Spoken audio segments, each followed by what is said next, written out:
Absolument, c'est un démenti complet sur tout dialogue avec les États-Unis, toute négociation avec les Américains. L'Iran estime désormais, le pouvoir iranien estime désormais qu'il a la haute main dans le conflit qui a commencé il y a plus de 22 jours maintenant. Donc, pas question de négocier avec les Américains. Il y a des exigences qui sont avancées par les responsables iraniens, par les médias iraniens en tout cas. D'une part, c'est que les États-Unis, mais aussi les monarchies arabes du Golfe Persique, devront payer donc l'équivalent de 100 milliards de dollars de compensation et de dédommagement pour toutes les destructions qui ont été portées contre l'Iran depuis le début de la guerre.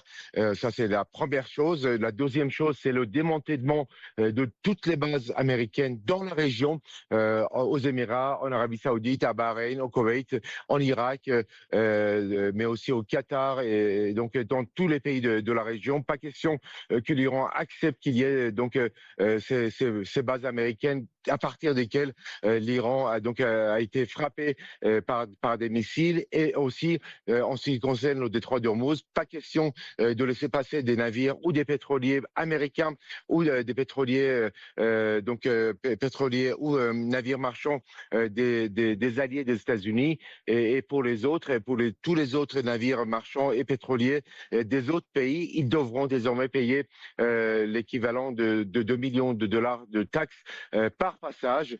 Donc, ce sont les exigences iraniennes qui sont de plus en plus évoquées ici en Iran. Une manière de dire que c'est l'Iran qui contrôle désormais le détroit d'Ormuz et donc impose ses règles dans toute la région.